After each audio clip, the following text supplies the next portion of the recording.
consideration. When at consideration section 2 subsection D, when at the desire of the promisor, the promisee or any other person has done or abstained from doing or does or abstain from doing or promises to do or abstain from doing something, such act or abstinence or promise is called a consideration of the promise. Means अगर कोई person किसी काम को कर देता है या करने के लिए मना कर देता है या कर देता है, करेगा इन फ्यूचर, मतलब पास्ट प्रेजेंट और फ्यूचर तीनों की में काम वो करने के लिए तैयार है और उसके अगेंस्ट वो कुछ कंसिडरेशन ले रहा है, उसको हम बोलते हैं कंसिडरेशन. फॉर एग्जाम्पल जब हमारा लास्ट एग्जाम्पल हम पढ़ रहे थे राम और शाम को कंसिडरेशन में क्या मिल जाएगा, राम को मिल जाएगा स्कूटर और शाम को उसकी जगह पे क्या मिल जाएंगे 5,000 रुपीज. तो यहाँ स्कूटर और 5,000 रुपीज एक दूसरे के लिए क्या हो जाएंगे, राम के लिए कंसिडरेशन क्या हो गया स्कूटर और शाम के लिए कंसिडरेशन हो जाएगा हमारे 5,000 rupees. Next agreement section 2 subsection E. Every promise and every set of promises forming the consideration for each other is an agreement.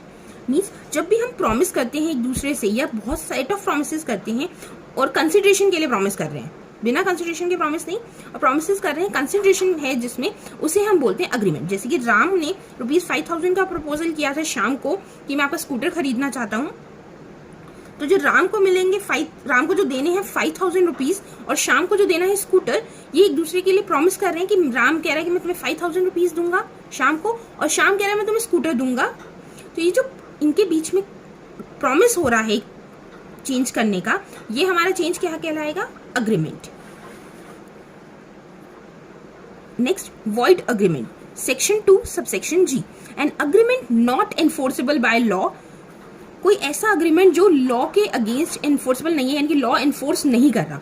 For example Nishant अपनी बिलवड वाइफ को कहता है नेहा को कि मैं तुम्हारे लिए एयर में कासल बना दूंगा, जो कि पॉसिबल ही नहीं है. वो उसने प्यार में या अपने लव में अफेक्शन में आके ये बात बोल दी जो कि एनफोर्सेबल नहीं है, लॉ फोर्स नहीं कर रहा है ये काम करने के लिए, तो ये क्या कहलाएगा, वॉइड अग्रीमेंट. नेक्स्ट होता है कॉन्ट्रैक्ट यानी सेक्शन 2 सबसेक्शन G. एक ऐसा अग्रीमेंट जो कि एनफोर्सेबल बाय लॉ हो, यानी कि लॉ कह रहा है कि आपको ये एनफोर्स कर रहा है कि आपको ये फॉलो करना ही होगा, वो हमारा कॉन्ट्रैक्ट कहलाएगा. Voidable contracts section 2 subsection I. An agreement which is enforceable by law at the option of one or more of the parties thereto but not at the option of others. Means ऐसे agreement जो कोई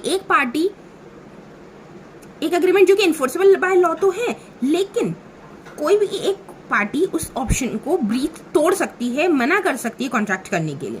for example अमन ने रमन को कहा, रमन एक horse dealer है, अमन ने रमन को कहा कि मुझे एक हेल्दी और स्ट्रॉन्ग हॉर्स चाहिए और रमन उसकी जगह पर उसे सिक हॉर्स दे देता है, तो अमन के पास ये राइट है कि वो उस कॉन्ट्रैक्ट को तोड़ दे या उस सिक हॉर्स को लेने से मना कर दे और रमन को उसकी जगह पर उसे कंपेंसेट करना पड़ेगा. तो वो हमारे कॉन्ट्रैक्ट्स क्या होंगे, वॉइडेबल कॉन्ट्रैक्ट, यानी कि जो एक पर्सन या एक पार्टी तोड़ सकती है या एक्सेप्ट करने के लिए मना कर सकती है.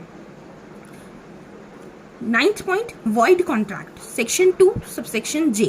A contract which ceases to be enforceable become void when it ceases to be enforceable. कुछ ऐसे कॉन्ट्रैक्ट जो कि एनफोर्स नहीं किए जा सकते वो हमारे void कॉन्ट्रैक्ट हो जाएंगे.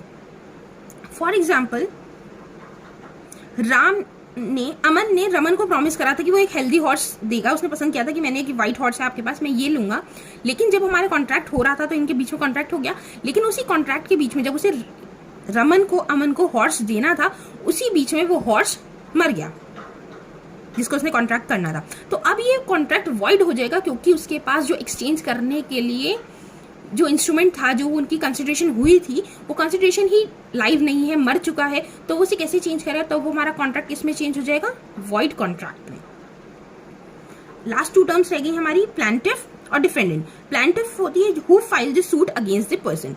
प्लांटिफ हमारी वो पार्टी होती है जिसके जो सूट फाइल कर रही है दूसरे के अगेंस्ट, यानी कि अगर अमन चाहे, जब उसने अमन को सिक हॉर्स दे दिया था तो अमन रमन के अगेंस्ट केस फाइल कर सकता है, तो यहाँ पर अमन क्या हो जाएगा, प्लेनेटिव, और जो अपने आप को जिसके अगेंस्ट केस जाहिर हुआ है कोर्ट में, वो हमारा कौन कहला जाएगा, डिफेंडेंट. यानी कि जिसके ऊपर जिसने केस फाइल करा है वो हो हमारा प्लेनेटिव और जो अपने आप को बचाना चाह रहा है वो क्या हो जाएगा हमारा डिफेंडेंट।